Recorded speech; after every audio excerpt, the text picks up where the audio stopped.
जय श्री राम। स्वागत है आपका आपके अपने यूट्यूब चैनल प्रेमेंद्राचार्य एस्ट्रोलॉजर में। मैं प्रेमेंद्र उपाध्याय। मित्रों, 16 मई को इस बार बहुत ही विशेष, बहुत ही अद्भुत, बहुत ही चमत्कारी संयोग बन रहा है, क्योंकि 16 मई को शनिवार पड़ रहा है और इसी दिन शनि जयंती भी है और इसे शनि अमावस्या भी है। इसके अतिरिक्त एक जो हमारी माताएं बहनें व्रत रखती हैं बट सावित्री, यानी जिसमें बट की पूजा हो जाती है। यानी बट मतलब कौन सा, या तो बरगद का पेड़ होता है या पीपल का पेड़, और एक और पेड़ होता है जिसे पाखर बोलते हैं। तो इन तीनों में से, क्योंकि ये तीनों जो वृक्ष होते हैं इनकी उम्र सबसे अधिक मानी गई है, हमारे शास्त्रों में देखा जाए तो इनकी उम्र सबसे अधिक बताई गई है। यह कई हजार वर्षों तक खड़े रह सकते हैं। और जो सावित्री जी थी, जिनके पति सत्यवान जो थे खत्म समाप्त हो गए थे, तो यमराज से अपने पति को वापस लाई थी, तो वह भी उसी बट वृक्ष के, यानी बट वृक्ष के नीचे ही बैठी थी। इसलिए बट वृक्ष का विशेष महत्व बढ़ जाता है। इस दिन बट वृक्ष की पूजा भी हमारी माताएं बहनें करती हैं अपने पति की लंबी उम्र के लिए। और इस बार जो पूजा का विधान है वह 16 मई को आपको पूजा करनी है बट वृक्ष की। तो जो हमारी माताएं बहनें हैं वह इस दिन व्रत भी रहती हैं और व्रत रहना भी चाहिए, क्योंकि व्रत केवल पूजा पाठ तक रहा जाता है। पूजा पाठ जब आपकी समाप्त हो जाए उसके बाद आप कहीं कहीं मान्यता अलग अलग है, जिस प्रदेश में जैसी मान्यता हो उसके अनुसार आप उस व्रत को समाप्त कर सकते हैं। कुछ कहीं कहीं मान्यता है कि मीठा खाकर व्रत को तोड़ा जाता है, कहीं कहीं पर भोजन भी किया जाता है। तो आपके यहाँ जैसी मान्यता हो उसके अनुसार आप व्रत को कर सकते हैं। तो चूंकि 16 मई को आपको जो हमारी पहले माताएं बहनें हैं उनके लिए मैं एक उपाय बता रहा हूँ। बट वृक्ष की जो बट सावित्री की जो पूजा है वह कैसे करनी है, किन किन चीज़ों के साथ करनी है, और इसमें आपको किस चीज़ से परिक्रमा करनी है। और आज मैं आपको एक और विशेष उपाय बताऊंगा मेरी प्रिय माताओं बहनों, आपके लिए बहुत ही खास उपाय है, उसको भी मैं बताऊंगा। तो आपको करना क्या है कि बट वृक्ष की पूजा करते समय आपको ध्यान देना है कि कौन से स्नान ध्यान तो सभी करते, स्नान ध्यान करने के बाद आप जब पूजा करने जाएं तो किस प्रकार से वस्त्र आपको पहनने। नीले और काले वस्त्र बिल्कुल भी धारण ना करें। हो सके तो पीली या लाल या गुलाबी, आप कोई भी कलर की साड़ी या सूट, जो भी आपके वस्त्र हों वह पहन सकते हैं।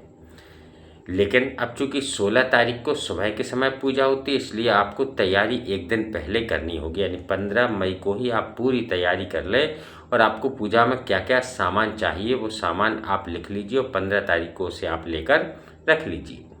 एक तो सबसे पहला जो होता है पूजा में आयपन बोलते हैं जिसे।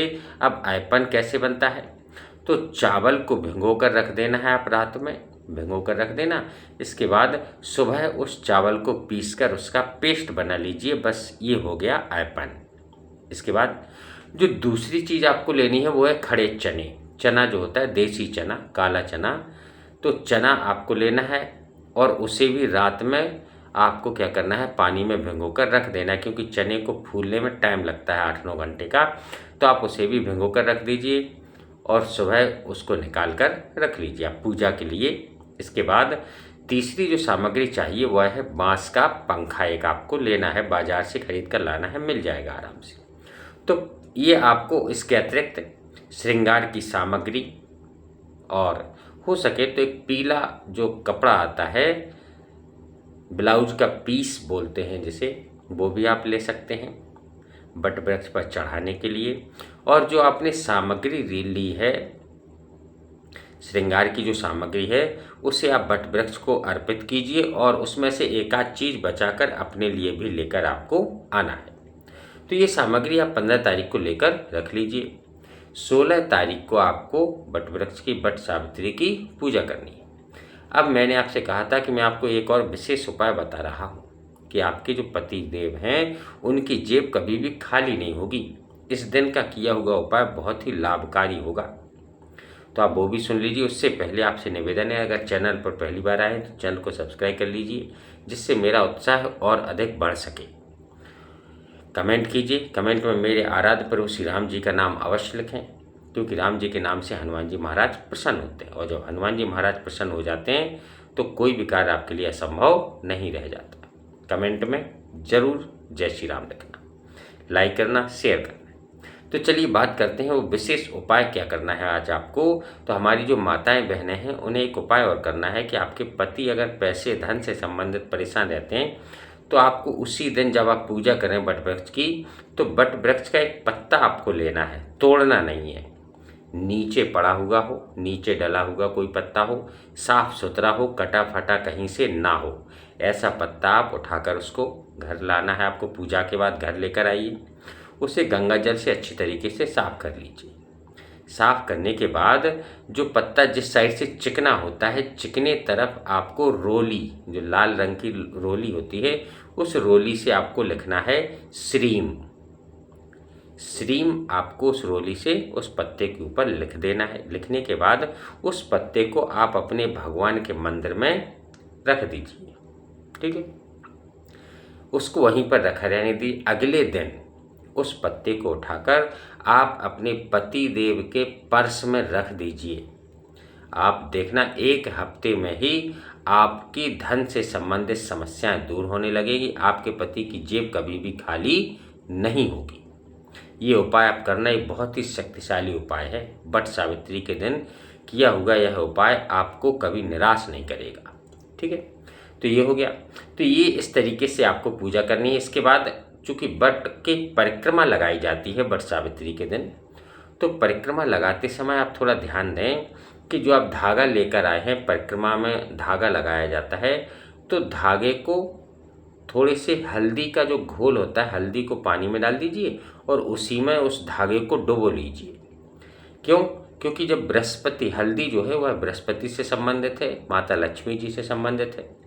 तो क्या होगा कि आप जब भी धागा लपेटेंगे तो बृहस्पति देव की कृपा आपके पति के ऊपर बनी रहेगी।